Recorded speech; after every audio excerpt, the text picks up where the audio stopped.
Pada 28 Februari, Intergovernmental Panel on Climate Change mengeluarkan laporan mengejutkan mengenai perubahan iklim. IPCC melaporkan kerusakan iklim akibat aktivitas manusia terjadi lebih cepat dari yang diperkirakan.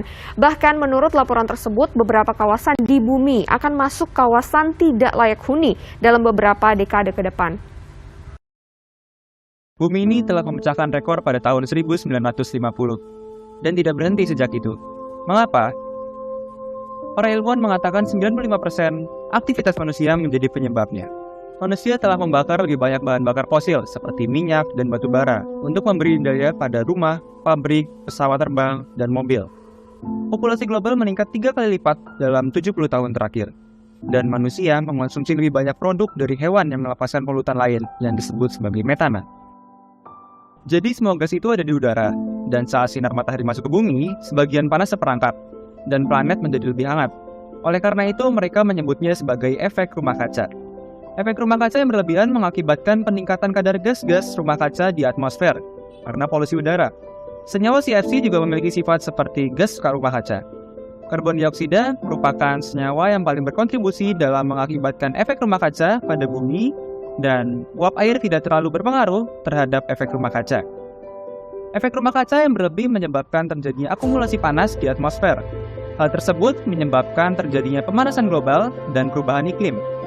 Dampak kesehatan yang ditimbulkan dari kedua hal tersebut adalah penurunan kadar oksigen di atmosfer, berkurangnya suplai air bersih, kenaikan suhu, kekeringan, dan meningkatnya perkembangbiakan nyamuk. Kemudian karbon dioksida juga mempengaruhi lapisan ozon. Lapisan ozon memiliki fungsi untuk melindungi bumi dari sinar UV dan sinar inframerah. Lapisan ozon juga menjaga suhu bumi agar tetap normal. Jika lubang ozon semakin rusak, maka akan berpengaruh terhadap semua makhluk hidup di bumi ini. Lubang ozon merupakan penipisan atau berkurangnya kadar ozon di stratosfer dan troposfer. Penyebab utama lubang ozon yaitu CFC yang biasa dihasilkan oleh AC dan kulkas. Senyawa klorin dalam CFC akan menguraikan ikatan ozon dan membuat kerapatan ozon akan terus berkurang. Semua senyawa tersebut telah digunakan oleh industri sejak 1930. Tetapi kekhawatiran bukanlah bumi semakin panas. PBB mengatakan bahwa saat ini dunia kita sekitar 1 derajat lebih panas daripada masa pra-industri, itu sekitar tahun 1800. Tidak apa-apa, faktanya PBB mengatakan jika suhu bumi menghangat 1,5 derajat sebelum akhir abad ini, dan seharusnya baik-baik saja. PBB mengatakan bahkan 2 derajat mungkin akan baik-baik saja.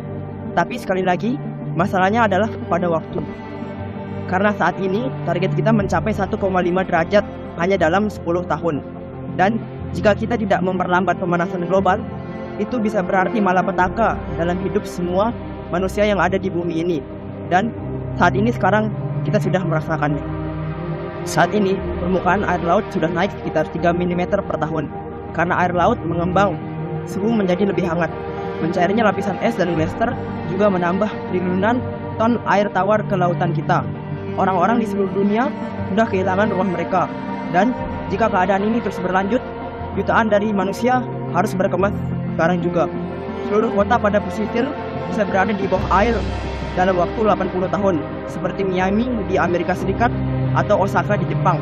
Seluruh negara kepulauan di Pasifik dapat hilang sama sekali. Sekarang, ada rencana untuk memperlambat pemanasan global ini. Kembali di tahun 2016, para pemimpin dunia menandatangani apa yang disebut Perjanjian Paris. Dan janji besarnya adalah membatasi kenaikan suhu sebesar 1,5 derajat atau maksimal 2 sebelum tahun 2100.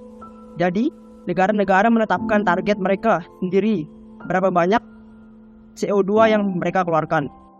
Tetapi inilah masalahnya. 3 tahun setelah kesepakatan ini, tingkat CO2 global masih naik. Emisi CO2 telah naik 2% tahun lalu. Jadi itu sebenarnya di atas rata-rata 10 tahun terakhir. Jadi mulai meningkat lagi dan tidak terlihat terlalu bagus. Amerika Serikat, salah satu pencemar terbesar di dunia, telah menarik diri dari kesepakatan Paris ini.